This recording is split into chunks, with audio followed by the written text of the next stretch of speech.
नमो तस् भगवतो अरहतो सम्मा संबुद्धस्से। सबसे पहले मैं सम्यक संबुद्ध को कोटि कोटि नमन करता हूँ। तत्पश्चात अपने गुरु बंते जी को भी कोटि कोटि नमन करता हूँ। उसके बाद इस धम्म देशना को सुनने वाले सभी उपासक उपासिकाओं का मैं अभिनंदन करता हूँ।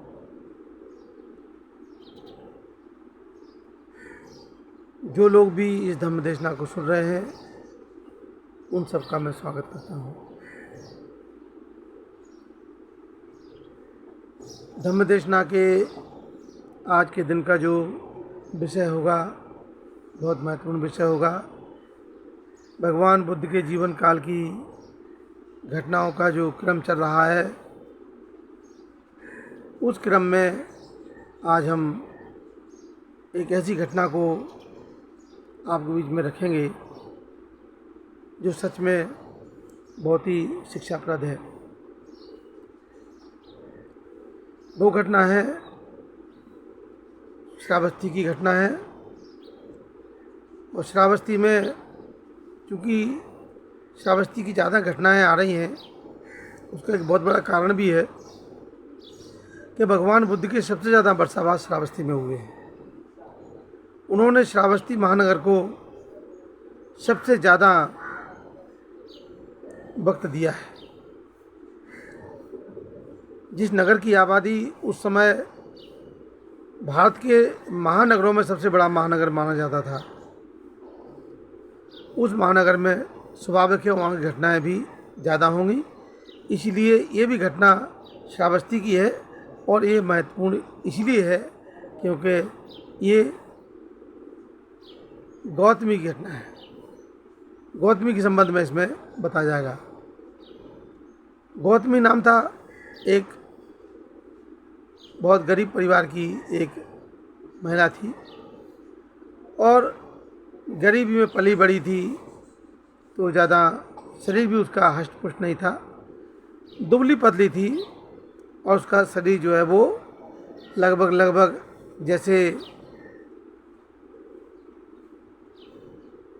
दुबला पतला होने की वजह से उसको किसा कहा गया है। क्रस कहा थी, उसकी शरीर जो है क्रस जैसा था, मतलब जैसा पतली घास होती है ऐसे तुलना उसकी की गई है, इसलिए किसा गौतमी उसका नाम रखा गया है। उस किसा गौतमी का चूँकि परिवार से तो बहुत ज़्यादा संपन्न नहीं थी, उसका परिवार बहुत संपन्न परिवार नहीं था, परंतु उसकी शादी जो हुई थी वो धनपति परिवार में हो गई थी। वहीं बनारस के श्रावस्ती के ही धनवान कुल में उसकी शादी हो गई। अब चूँकि गरीब परिवार से आई थी इसलिए घर में बहुत सारे ससुराल वालों की तरफ से और तमाम लोगों की तरफ से बहुत सारे ताने वाने सुनना पड़ते थे, बहुत सारी खरी खोटी भी सुनना पड़ती थी, बहुत सारा उसका सम्मान नहीं हुआ करता था जैसा होना चाहिए, वो सम्मान नहीं मिला उसको। एक तो गरीब परिवार से आई धनपति परिवार में आ गई है, उसकी वजह से सम्मान नहीं मिलता था। फिर उसके बच्चे भी नहीं हुए पैदा, काफ़ी देर से बच्चे पैदा हुए, तो जब तक बच्चे पैदा नहीं हुए तब तक उसको वो झेलना पड़ा, अपमान झेलना पड़ा। किसी प्रकार से 2-4 साल बाद जब बच्चा पैदा हो गया तो उस बच्चे का लालन पालन जब होने लगा, थोड़ा बड़ा हुआ बच्चा, तो उसको मान सम्मान मिलने लगा। परंतु वो जो मान सम्मान मिला वो भी ज़्यादा लंबा नहीं चल पाया, क्योंकि 2-3 साल के बाद वो बच्चा जो था वो 2-3-4 साल ऐसा पीरियड रहा होगा, वो बच्चा ख़त्म हो गया। इकलौता पुत्र था, देर से हुआ था और जल्दी ख़त्म हो गया। तो स्वाभाविक है कि जब वो ख़त्म हो गया तो जो जिस प्रकार का विधि विधान होता है उस बच्चे को शमशान में ले जाने की तैयारी हुई। किसा गौतमी ने नहीं छोड़ा, किसा गौतमी ने कहा, नहीं मेरा बच्चा अभी मरा नहीं है, बेहोश है, बेहोश है, और किसी वैद्य को बुलाओ, अच्छे से वैद्य को बुलाओ वो उसको जिंदा कर सके, उसको बुलाओ। सब लोग हैरान, सब लोग परेशान।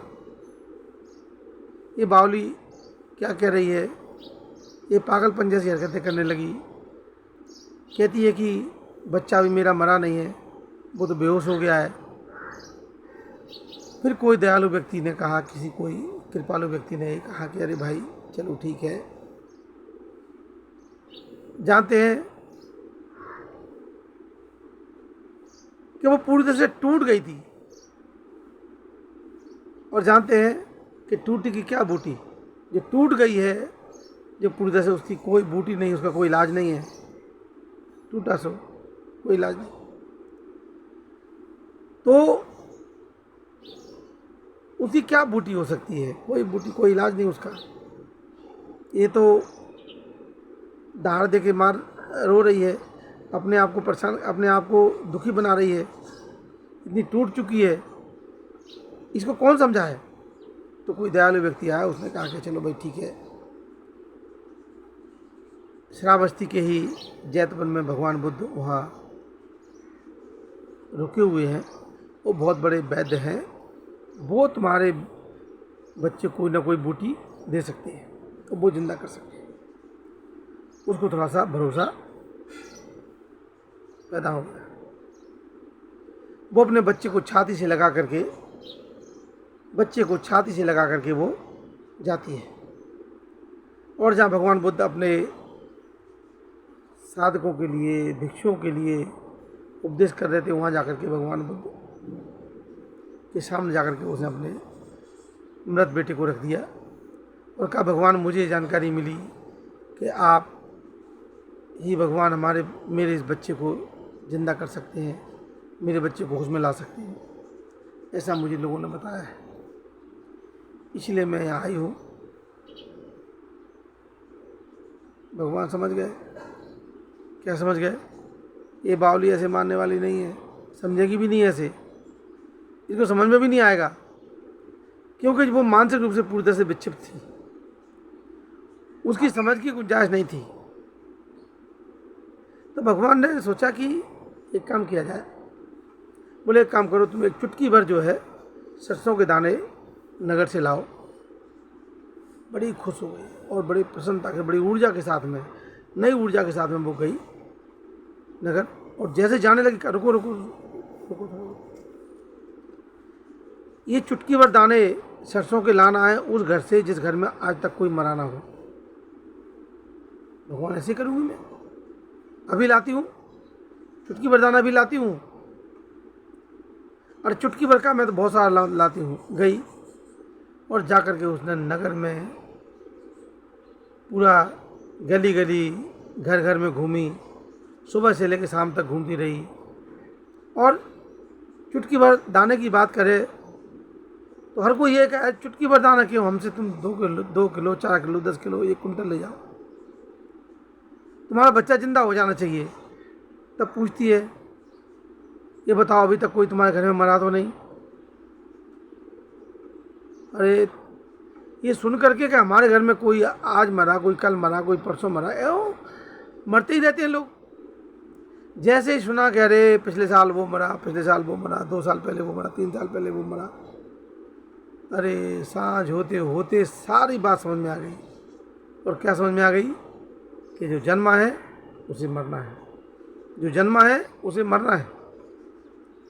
मैं किस बात का शोक करती हूँ? अब किस बात का शोक? अपने मृत बच्चे को जो छाती चिपकाए घूम रही थी, उस बच्चे को जाकर शमशान घाट ले गई, वहाँ जाकर के संस्कार किया उसका, और भगवान बुद्ध के पास पहुँच जाती है। और पहुँच करके भगवान बुद्ध से धर्म सीखा, और धर्म सीखने के बाद विद्या भी सीखी, धर्म भी सीखा, और जो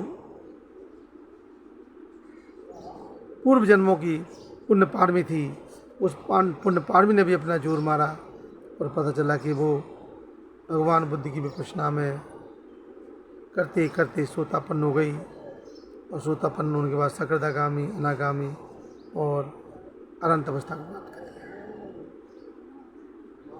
और सबसे बड़ी बात यह है कि जब वो अनंत अवस्था को प्राप्त कर ली तो कितना सुख बांटा है, कितने लोगों को, कितनी भिक्षुणियों को दुख से बाहर निकाला, और भिक्षुणी संघ में शामिल होकर के सबसे मोटा चीवर धारण करने वालियों में उसको सबसे अग्र कहा। यानी सबसे मोटा चीवर धारण करती थी, इसका मतलब है पंचकुल चीवर धारण करती होगी। एक बार जो चीवर लिया वही बार बार मोटा होता रहा होगा, तो पंचकुल चीवर धारण किया उसने, वो उसमें उसको अग्र कहा गया है। तो ये भगवान बुद्ध का धर्म है, भगवान बुद्ध का मार्ग है।